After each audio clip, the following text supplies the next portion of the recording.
Another disastrous prophecy. Sid was Jewish. How did he go wrong? What did we do in the day? To start, I was living with my parents, who weren't at home when I had returned from the war, and the surprise was extended.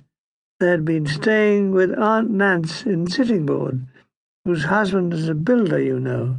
So when they got back from Aunt Nance in Sittingbourne, whose husband was a builder, you know, I was out. I left a note saying I was back from Italy and was now in Catford, visiting Auntie Cat, whose husband was an insurance agent, you know.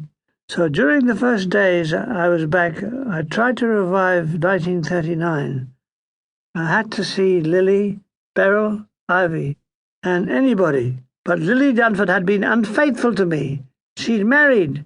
So had Beryl Southby and Ivy Chandler. Yes, married, but to someone else. Why hadn't they waited for beautiful me with my 5 times a night? Had they all forgotten the 1 and 3 seats at the Rialto Crofton Park? Those dinners of eggs and chips, tomatoes, bread and butter, and pot of tea for 2 in Reg's Cafe, opposite Brockley Cemetery? And I used to change my hair oil every 300 miles. Very well, they'd regret it. In gloom over the loss of Lily, I wrote this bizarre letter of farewell which I never posted. Dear Lily, remember this. One day in years to come you will cry. Cry for the fool that you were and are. Cry for me, Lily. Remember that no one will ever love you like me. You will come back to me one day. Love has many children. One is called hate. And you will smile when I say I hate you, want to kill you. See you with your face blue and black and your eyes I love to see, sightless. I mean that, all that. To finish this, I will make you hate me. Hate me till your mind is full of poison. Hate me till it hurts. And I will still love you. Goodbye, Lily. God, what a monster! No wonder she didn't marry me. Ex-soldier kills ex-girlfriend, paints her face black and blue, then does her in. When I read this letter after 40 years, it made me wonder what kind of person I used to be. Well, for a start, I like to choke and blind people. Yes, I could have been another Neville Heath. Help!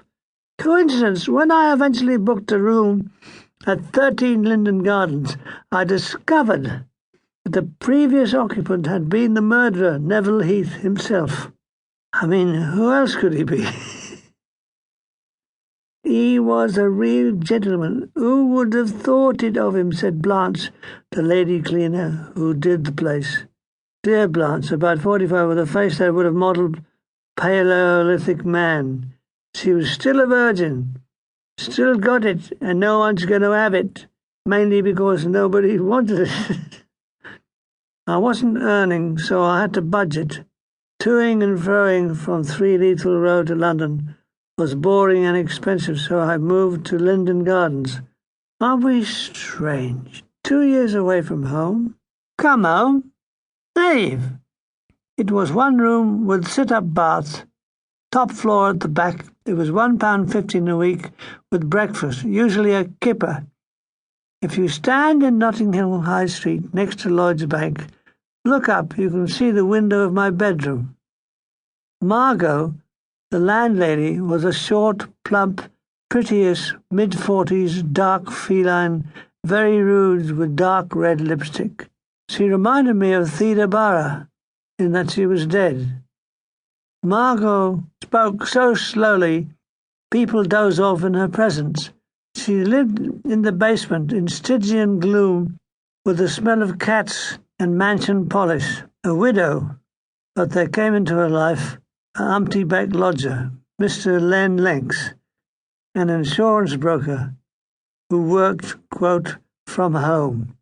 He was about 5 feet 6 inches, an inch taller than Margot. He had a face like Charles Lawton's and Boris Karloff's superimposed on his. He wore pebble-dash glasses which magnified his pop eyes, giving him the countenance